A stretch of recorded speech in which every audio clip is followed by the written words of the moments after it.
En noviembre de 1881, en la cordillera Wind River del territorio de Wyoming, la primera nevada del año llegó temprano y fue considerable. A mediados de octubre, los colonos, que vivían a lo largo del río Popoague, ya estaban cortando leña a una velocidad frenética, compitiendo contra el tiempo. Todos conocían la regla fundamental. Para sobrevivir un invierno en Wyoming se necesitaban al menos 4 cuerdas de leña, posiblemente 5 si la temporada se volvía excepcionalmente severa. Sin embargo, persistía un problema particular, rara vez discutido públicamente en el pueblo, uno que apagaba los fuegos y anulaba el trabajo, y hacía que las familias temblaran en la oscuridad, a pesar de tener leña apilada hasta el techo. Esta era leña húmeda, que uno podía cortar hasta que sus manos estuvieran en carne viva. Uno podía organizarla de forma ordenada y compacta bajo cada saliente disponible, pero una vez que la lluvia de noviembre se convertía en aguanieve y la nieve comenzaba a acumularse, hasta una profundidad de 3 pies, derritiéndose posteriormente durante un viento chinook, o cuando febrero traía su característica nieve pesada y húmeda que saturaba lonas y toldos como si no ofrecieran barrera alguna.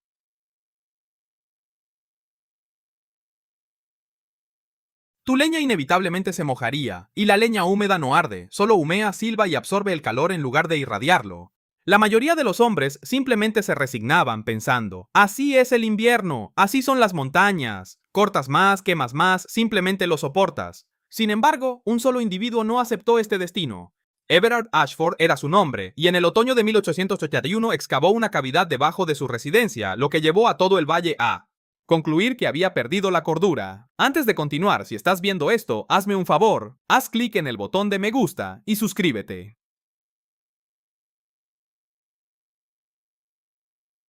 Ya que cada semana en este canal presento auténticas estrategias de supervivencia de la frontera americana, métodos que realmente demostraron ser efectivos cuando la comodidad no era una opción, sino la supervivencia misma. Y por favor, deja un comentario informándome de tu ubicación.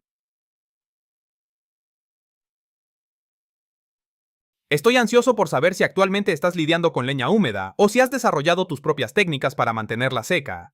Ahora, profundicemos en lo que Everett construyó y por qué todos dudaban de su funcionalidad. Everett Ashford no era una mente brillante, ni era ingeniero. Era un carpintero originario de Pensilvania que había viajado al oeste en el 78 junto con su esposa, Margaret, y sus 2 hijos pequeños. Construyó una cabaña robusta en una elevación con vistas al río, con una base sólida, tejas seguras y una chimenea de piedra, medida según los criterios de la frontera, era una residencia encomiable. Sin embargo, Everett se encontraba cada invierno con una dificultad persistente que lo fastidiaba. Su almacenamiento de leña era caótico, al igual que el de los demás. Disponía su leña en el flanco norte de la cabaña, bajo un techo inclinado tipo cobertizo, con lonas colocadas encima y sujetas con piedras. Este arreglo funcionaba adecuadamente en clima árido y frío. Sin embargo, Wyoming no ofrece un frío seco, más bien, presenta patrones de congelación y descongelación y lluvias que se transforman en hielo. Esto resulta en nieve que se derrite bajo el sol de la tarde, luego se solidifica de nuevo durante la noche, transformando tu pila de leña en un bloque sólido, helado y empapado. Durante la mitad de sus mañanas de invierno, Everett usaba una masa para partir leña y separar los troncos congelados, intentando encontrar secciones lo suficientemente secas para encenderlos. Incluso después de encender el fuego con éxito, la madera húmeda lo sofocaba con vapor y creosota, lo que provocaba una chimenea obstruida. Su hogar inhalaba humo, y los cálculos eran duros. La leña húmeda se quema con aproximadamente un 60% de eficiencia en comparación con la seca, lo que implicaba que estaba consumiendo casi el doble de cantidad para lograr una cantidad equivalente de calor. Durante el verano de 1881, Everett llegó a una conclusión que dejó perplejos a sus vecinos. Tenía la intención de excavar un sótano, no para productos agrícolas, sino específicamente para almacenar leña, ubicándolo no adyacente a la vivienda, ni detrás de ella, sino directamente debajo. Su intención era excavar un espacio situado inmediatamente debajo del área principal de su cabaña, con acceso a través de una puerta oculta en el suelo de la cocina. Con un punto de entrada exterior adicional en la pendiente inferior para la entrega de madera, el área subterránea mantendría su sequedad. Sería estable y estaría protegida de los elementos. Cualquier humedad sería arrastrada lejos de la estructura por la gravedad y el propio suelo. Protegería la madera de las repetidas congelaciones y descongelaciones. Para Everett esto era totalmente lógico, para todos los demás parecía completamente absurdo. ¿Pretendes excavar debajo de los cimientos de tu propia casa?, preguntó su vecino Jacob Pruitt mientras estaba en el jardín de Everett ese julio. Observándolo delinear las medidas con estacas y cuerda, Everett aclaró: no directamente debajo de los cimientos, añadiendo, estará desplazado 2 pies. Las paredes del sótano no harán contacto con los soportes de la vivienda. Jacob negó con la cabeza diciendo, estás buscando un fallo estructural, un diluvio, o posiblemente ambos. Margaret Ashford permaneció en gran parte en silencio. Sin embargo, Everett percibió la aprensión en su mirada. No obstante, ella confió en él, ya que había construido la cabaña correctamente en su primer intento. Repararía la chimenea si desarrollaba fisuras, ya que poseía experiencia con mampostería y madera. A finales de agosto, Everett se encontró sumergido hasta la cintura en la tierra debajo de su residencia. Estaba extrayendo cubos de arcilla y piedra, reforzando los lados con madera partida y estableciendo una capa de grava en la base para facilitar el drenaje del agua. El espacio excavado se extendía aproximadamente 8 pies de ancho, 12 pies de largo y alcanzaba una altura de 6 pies en su punto medio, proporcionando una amplia capacidad para 3 cuerdas de madera cortada. La leña estaría ordenada y fácilmente accesible. La noticia de esto se extendió por todo el valle, y todos allí concluyeron que Everard Ashford había perdido la cabeza. Hablemos de la construcción real realizada por Everard, ya que el diseño estructural aquí demuestra una ingeniosidad mayor de lo que parece a primera vista. El almacenamiento subterráneo de madera no era simplemente una excavación. En cambio, constituía un sistema de gestión térmica y de agua meticulosamente diseñado que aprovechaba 3 conceptos fundamentales. Para lograr una temperatura subsuperficial estable, drenaje por gravedad y equilibrio de presión de vapor, Everett primero excavó unos 5 pies debajo del piso de la cabaña. Esto colocó los cimientos de la cámara aproximadamente 7 pies debajo de la superficie del suelo en el lado elevado. Seleccionó un lugar donde la pendiente natural del terreno descendía alejándose de la vivienda, garantizando que cualquier humedad que entrara en la instalación drenaría hacia abajo y lejos del edificio. En lugar de tierra desnuda, la base de la cámara consistía en una capa de 6 pulgadas de grava gruesa, colocada sobre arcilla compactada. Este diseño imitaba un drenaje francés, permitiendo que el agua se filtrara hacia abajo a través de la grava y luego viajara horizontalmente hacia el punto de entrada exterior, desde donde se vaciaba en una zanja poco profunda que se alejaba de la propiedad. Esto evitaba cualquier agua estancada o barro. No había humedad que se filtrara de nuevo en la pila de leña. Las paredes estaban compuestas de piedra de campo apilada en seco para la sección inferior y troncos partidos para la parte superior. Cada parte se rellenó con arcilla y pequeñas rocas para asegurar la estabilidad. Everett dejó intencionalmente espacios entre los troncos superiores. Estos servían como aberturas de ventilación, cada una de no más de 2 pulgadas de ancho, situadas en paredes opuestas para facilitar el movimiento del aire y al mismo tiempo evitar la precipitación. El elemento crucial era la conexión de la cámara con la casa. Everett construyó una trampilla en el suelo de la cocina. De aproximadamente 3 pies cuadrados, se colocó directamente sobre el área de almacenamiento de leña, la reforzó con doble vigueta y le añadió una tapa con bisagras, aislada con restos de lana. Cuando estaba cerrada, estaba casi herméticamente sellada. Cuando se abría, se podía bajar por una escalera para recoger un brazo de leña. Esto permitía el acceso sin necesidad de salir al exterior. Sin embargo, continuó su trabajo. En el lado inferior de la cámara, excavó un túnel inclinado de 4 pies de altura. Era lo suficientemente ancho como para que una persona pudiera agacharse y pasar, saliendo de la casa a unos 15 pies de distancia. Esto servía como punto de entrada de carga durante el otoño. Durante el otoño, Everett podía partir leña en el patio, transportarla a través del túnel y almacenarla bajo tierra, evitando traer barro o nieve. A su cocina, una pequeña puerta de madera en la abertura del túnel impedía la entrada de animales y bloqueaba la acumulación de nieve. El diseño era notablemente simple pero efectivo. Debajo de la superficie, las temperaturas se mantienen excepcionalmente constantes, incluso durante las partes más frías del invierno. El suelo debajo de la línea de congelación mantiene un rango de temperatura de 45 a 55 grados Fahrenheit. Esto es lo suficientemente fresco como para inhibir la descomposición y el crecimiento de hongos. Sin embargo, es lo suficientemente cálido como para evitar que la madera se solidifique debido a la congelación. Fundamentalmente, los niveles de humedad subterránea se mantienen consistentemente bajos siempre que haya un drenaje y una circulación de aire efectivos. La leña húmeda no solo se moja por la precipitación, también absorbe humedad de la atmósfera circundante. En consecuencia, la madera guardada en sótanos húmedos o bajo cubiertas exteriores invariablemente se empapa. Sin embargo, este no fue el caso dentro de la cámara de Everett. La base de grava de la cámara facilitaba el drenaje del agua líquida. Al mismo tiempo, sus aberturas de ventilación permitían la salida del vapor de agua, y las paredes de tierra absorbían la humedad circundante. Esta disposición creó un microclima ideal para mantener la sequedad de la madera partida, incluso cuando el entorno exterior estaba inundado por la nieve derretida. A principios de septiembre de 1881, Everett había completado la cámara. Dedicó el resto de ese mes a partir y apilar leña, de modo que para la llegada de la primera helada severa en octubre, había acumulado 2,5 cuerdas de leña bajo tierra, fácilmente disponible a cualquier hora, día o noche, sin exposición a los elementos. Sus vecinos observaron esto, expresando su escepticismo con movimientos de cabeza. Anticipaban que todo el esfuerzo resultaría infructuoso. Daniel Calhoun era la persona cuyo consejo se buscaba en asuntos de construcción. En el valle del río Wind, habiendo residido allí desde el 74, había construido la mitad de las viviendas que bordeaban el Popo Aggie, poseyendo un conocimiento íntimo de la piedra y la madera, de manera similar a como otros están familiarizados con los textos sagrados. Hacia finales de septiembre, Calhoun visitó la propiedad de Everett para examinar personalmente el refugio subterráneo. En la boca del túnel exterior se quedó de pie con los brazos cruzados y la mandíbula apretada, permaneciendo en completo silencio durante 1 minuto entero. Finalmente se dirigió a él, diciendo: Ashford, he sido testigo de individuos que intentan hazañas ingeniosas anteriormente. La mayoría de tales esfuerzos concluyen desfavorablemente. Everett se limpió las manos en los pantalones. Es estructuralmente sólido, Daniel. El sistema de drenaje funciona y las paredes están firmes. Por el momento, comentó Calhoun, solo espera el deshielo de primavera. Toda esa nieve acumulada sobre tu vivienda se convertirá en líquido. Y, inevitablemente, localizará el punto más vulnerable de la Tierra, que sin duda será tu excavación. ¿Qué pasará entonces con la capa de grava? Eso será insignificante cuando 200 galones por hora intenten permear el suelo congelado. Se acumulará y luego se infiltrará. Posteriormente todo tu sótano se transformará en un lodazal. Perderás la madera y si la desgracia golpea, podrías perder tu casa si la tierra se mueve. Everett mantuvo un tono sereno, afirmando: la inclinación lo desvía. He realizado pruebas. La expresión facial de Calhoun permaneció inalterada.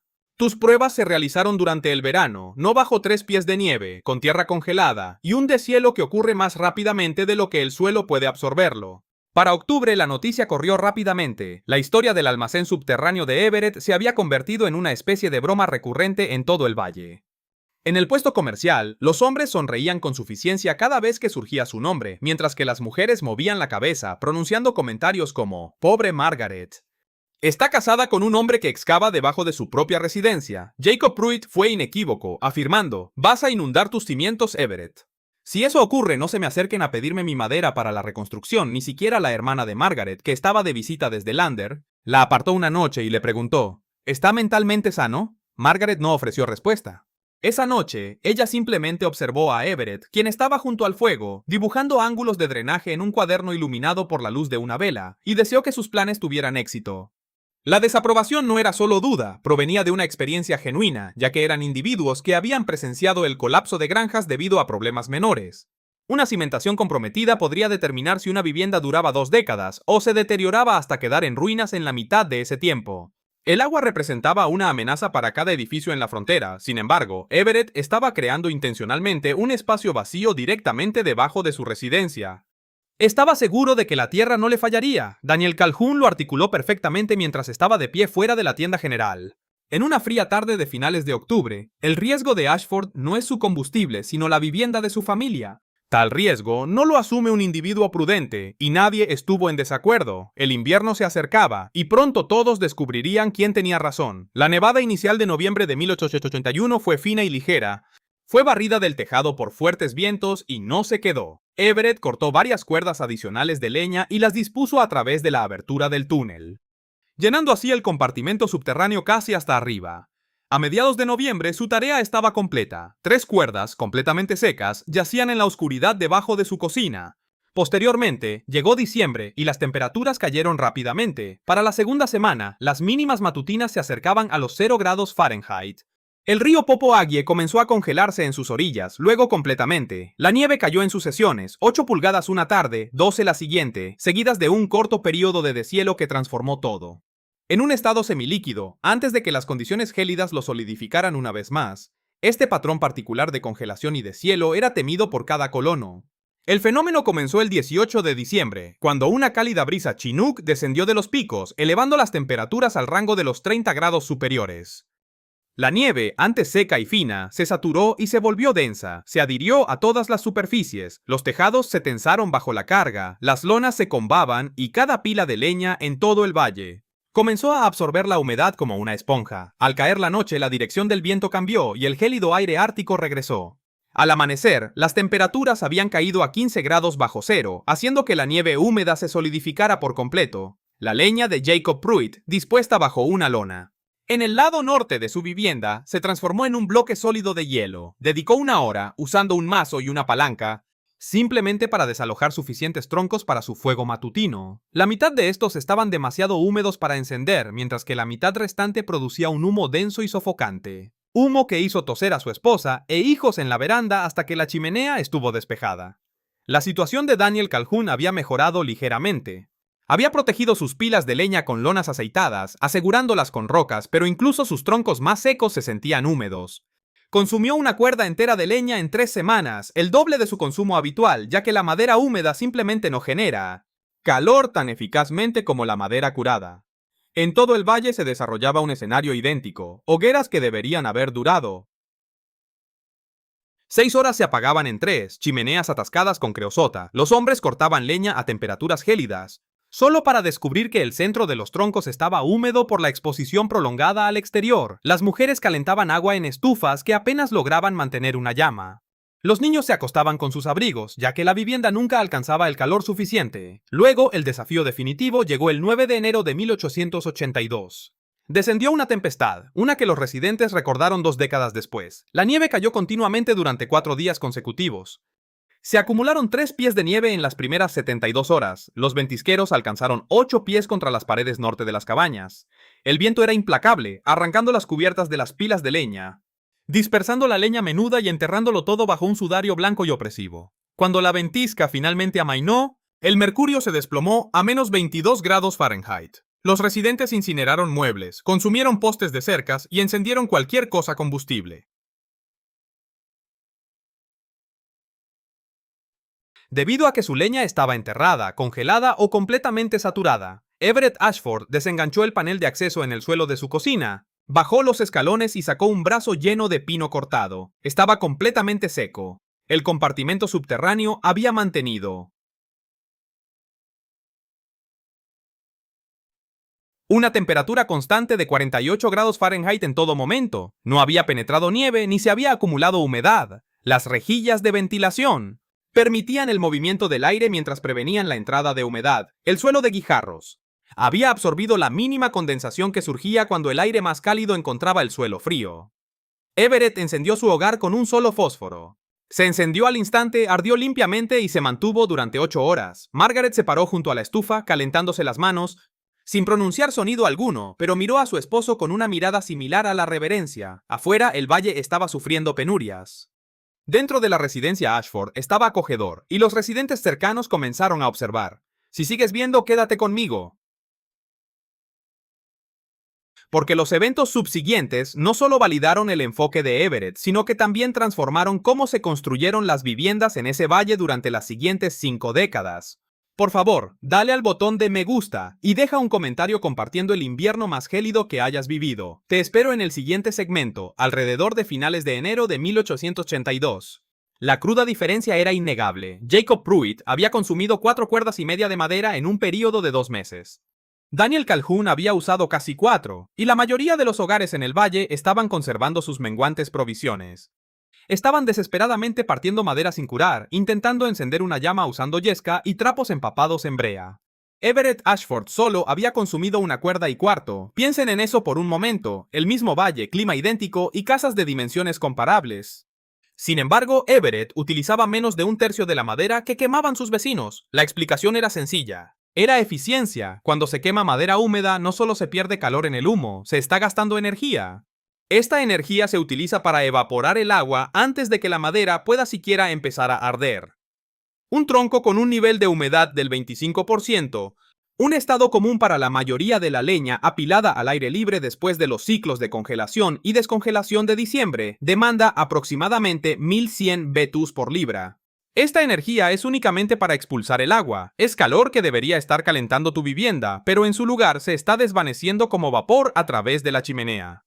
La madera de Everett, guardada bajo tierra con temperaturas constantes y humedad mínima, tenía un contenido de humedad promedio de aproximadamente el 12%. Eso es casi madera secada al horno. Cuando ponía un tronco en su estufa, se encendía rápidamente, ardía intensamente y generaba prácticamente ninguna creosota. Su chimenea permanecía limpia, y su fuego emitía un calor constante y uniforme. Podía llenar la estufa antes de acostarse y despertarse con brasas, que aún brillaban rojas al amanecer. Mientras tanto, sus vecinos se levantaban con cenizas frías y tenían que volver a encender sus fuegos a diario. Sin embargo, no se trataba solo de conservar combustible. La temperatura interna de la casa también era un factor. A principios de febrero, un topógrafo itinerante, llamado William Hendricks, visitó las residencias de Ashford y Pruitt durante la misma tarde. Llevaba un termómetro de mercurio, un dispositivo costoso para el monitoreo del clima en aquel entonces, y anotó las temperaturas interiores. Impulsado por la mera curiosidad, encontró que la cabaña de Jacob Pruitt, con un fuego robusto en una chimenea de piedra, medía 58 grados Fahrenheit. La vivienda de Everett Ashford, con un fuego modesto en una chimenea comparable, registraba 68 grados, 10 grados más cálida usando menos madera. Hendricks compartió estas mediciones en el puesto comercial unos días después, y la historia se difundió rápidamente. Una diferencia de 10 grados puede no parecer significativa hasta que la experimentas de primera mano.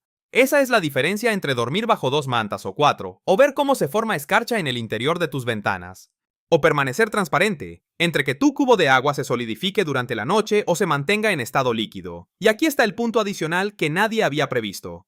Las reservas de leña de Everett seguían aumentando porque la cámara subterránea permanecía árida y estable. Everett pudo así seguir cortando y almacenando madera todo el invierno. La mayoría de los demás hombres eran incapaces de hacer esto, ya que sus pilas al aire libre estaban congeladas o cubiertas por la nieve. Sin embargo, Everett podía trabajar en un día templado, partir media cuerda y transportarla a través del túnel a un área de almacenamiento, sin preocuparse de que se empapara en la siguiente tormenta. Para marzo, mientras sus vecinos estaban recogiendo las últimas de sus reservas y mirando sus postes de cerca, Everett todavía poseía una cuerda y media bajo tierra, árida y preparada. Daniel Calhoun fue testigo de esto de primera mano. Se había pasado a finales de febrero, supuestamente para pedir prestada una sierra, pero en realidad para asegurarse de si el refugio subterráneo se había inundado durante el deshielo primaveral. La temperatura había subido a los 40 grados Fahrenheit. Durante 3 días consecutivos, la nieve se estaba derritiendo por todas partes, transformando el suelo en un lodazal. Everett desenganchó la trampilla y invitó a Calhoun a inspeccionar. La cámara estaba árida, el suelo de grava había absorbido y canalizado la ligera filtración, las paredes eran robustas, y la pila de leña parecía como si hubiera sido colocada ayer mismo, sin mojo, sin descomposición, sin humedad. Calhoun permaneció de pie, mirando hacia la cámara, y finalmente pronunció las palabras que Everett había estado esperando durante meses. Bueno, que me aspen. No fue una disculpa, pero fue una admisión. Las cifras eran innegables, el sistema de Everett funcionaba, y lo hacía de manera más efectiva que cualquier otra cosa en el valle. Aquí está el análisis, tan preciso como la documentación local y las historias orales pueden reconstruir. Uso promedio de leña por hogar. Invierno de 1881-82, 4.2 cuerdas. Uso de Everett Ashford, 1.5 cuerdas, leña conservada. 64%, temperatura interior promedio. Encuesta de febrero, 56 a 60 grados Fahrenheit. Temperatura interior de Ashford, 68 grados Fahrenheit. Beneficio de temperatura, 8 a 12 grados Fahrenheit. Tiempo diario dedicado a recoger leña de pilas exteriores, 15 a 25 minutos durante el clima severo. Tiempo de recogida de Ashford, 2 minutos a través de una trampilla interior. Factor de conveniencia, incalculable, pero sustancial. Y luego vino la prueba del deshielo primaveral, la misma que Daniel Calhoun había advertido que devastaría todo. No lo hizo. El mecanismo de drenaje funcionó exactamente como se esperaba. La nieve derretida se filtró a través de la capa de grava y luego descendió por la pendiente natural. El agua luego salió por la zanja poco profunda que Everett había excavado el verano anterior, lo que resultó en ninguna inundación, ningún desplazamiento de los cimientos y ningún daño a la estructura.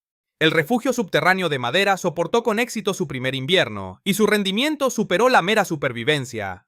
Demostró que lo que parece un concepto descabellado a veces es simplemente una innovación que nadie más tuvo la valentía de intentar. La primavera de 1882 marcó el comienzo de un periodo de cuestionamiento. Individuos comenzaron a aparecer en la residencia de Everett solicitando ver el compartimento subterráneo, no con el propósito de criticar en esta ocasión, sino para adquirir conocimiento. Jacob Pruitt llegó primero, se acercó una mañana de abril, respetuosamente, diciendo: «Me interesa observar cómo construyó esa entrada de túnel». La entrada específica, diseñada para evitar la entrada de nieve. Everett demostró y explicó la inclinación, la puerta baja y el método por el cual había orientado la abertura hacia el sureste. Esta orientación aseguraba que la nieve acumulada se amontonaría por encima, en lugar de acumularse contra ella. Para el mes de junio, Pruitt había comenzado a excavar su propia cámara. Era más pequeña que la de Everett, midiendo 6 por 10 pies, pero construida sobre principios idénticos: una base de grava, aberturas de ventilación y drenaje con pendiente descendente, con una trampilla que conducía a su cocina y un punto de acceso exterior para cargar. Daniel Calhoun mantuvo su resistencia por un periodo más largo. Quizás debido a la arrogancia o simplemente a la obstinación, para el otoño de 1882 estaba buscando el consejo de Everett con respecto a los ajustes de los cimientos. Y también sobre barreras resistentes a la humedad. En un lapso de 3 años, 17 propiedades de colonos situadas en un radio de 50 millas del Popo Agie habían integrado una variación del concepto original de Everett. No todas estas implementaciones eran idénticas. Algunos individuos construyeron iteraciones más básicas, meras bodegas de raíces externas, equipadas con drenaje efectivo y ventilación adecuada, situadas muy cerca de la vivienda. Por el contrario, otros se comprometieron plenamente, realizando excavaciones extensas, cámaras subterráneas completas con entrada interna. Unos pocos seleccionados integraron esta idea con el almacenamiento de vegetales de raíz, creando así bodegas multiusos, que mantenían tanto la leña como las provisiones secas durante toda la temporada de invierno. Sin embargo, el principio subyacente obtuvo una amplia adopción debido a su eficacia, y continuó demostrando ser exitoso. Para la década de 1890, lo que se conoció como el método Ashford, a pesar de no ser designado oficialmente como tal, se había convertido en un enfoque habitual para los colonos en zonas elevadas de congelación y descongelación en Wyoming, Montana y Colorado. Vestigios de estos refugios subterráneos aún se pueden descubrir hoy, siempre que uno sepa dónde buscar: tabiques de piedra desmoronados, entradas de túneles cubiertas de vegetación y lechos de grava donde la vegetación lucha por prosperar debido a la eficacia duradera del sistema de drenaje. Incluso después de 140 años, este método no solo conservó la madera, sino que también preservó vidas para los hogares que lograron mantener su leña seca. Quemar menos leña verde redujo la creosota, lo que a su vez significó que sufrieran menos dolencias respiratorias causadas por la inhalación de humo. Esto resultó en una disminución de los incendios de chimenea. Sus residencias permanecieron más cálidas, reduciendo así los casos de congelación e hipotermia. Durante los periodos de frío intenso, los niños dormían mejor, las esposas se libraban de toser durante gran parte del invierno, y los hombres evitaban el sobreesfuerzo. Cada mañana luchando por separar pilas de leña congelada, y aquí reside la visión más profunda, relevante tanto si uno vive en 1882 como en 2024, las estrategias de supervivencia más efectivas no son necesariamente las más prominentes o las más favorecidas. Everett Ashford no originó el concepto de almacenamiento subterráneo.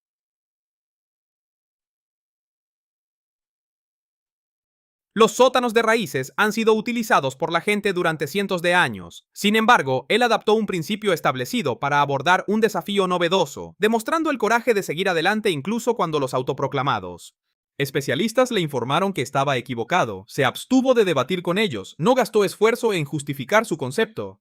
En cambio, simplemente lo construyó, lo puso a prueba y dejó que los resultados hablaran por sí mismos. Eso encarna el espíritu de la frontera, un principio que hemos pasado por alto en una sociedad donde las opiniones abundan, pero menos individuos están preparados para involucrarse en el trabajo práctico y demostrar sus afirmaciones. Antes de concluir este segmento,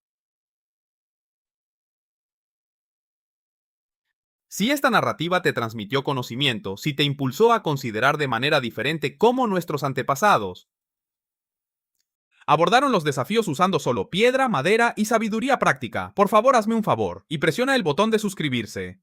Cada semana, presento métodos genuinos de la frontera americana, técnicas que demostraron ser efectivas en ausencia de cualquier plan de contingencia, sin ferretería disponible y sin rescate en camino. Además, deja un comentario. ¿Qué componente de esta configuración implementarías hoy si construyeras fuera de la red? Por ejemplo, el acceso subterráneo, el drenaje por gravedad o la zona de temperatura estable. Reviso todos y cada uno de los comentarios y estoy ansioso por escuchar tus pensamientos. Ahora, un punto final. Aviso educativo. Este vídeo presenta recreaciones históricamente influenciadas, destinadas a objetivos instructivos y narrativos. Los personajes Nombres y eventos particulares son ficticios, mientras que los métodos, ideas y principios explorados se basan en prácticas históricas auténticas y conocimientos físicos o prácticos bien establecidos. Cualquier aplicación que involucre motores debe evaluarse de conformidad con los estándares actuales. Directrices de seguridad y leyes o regulaciones pertinentes. Este material es de carácter instructivo y no representa asesoramiento técnico profesional o legal.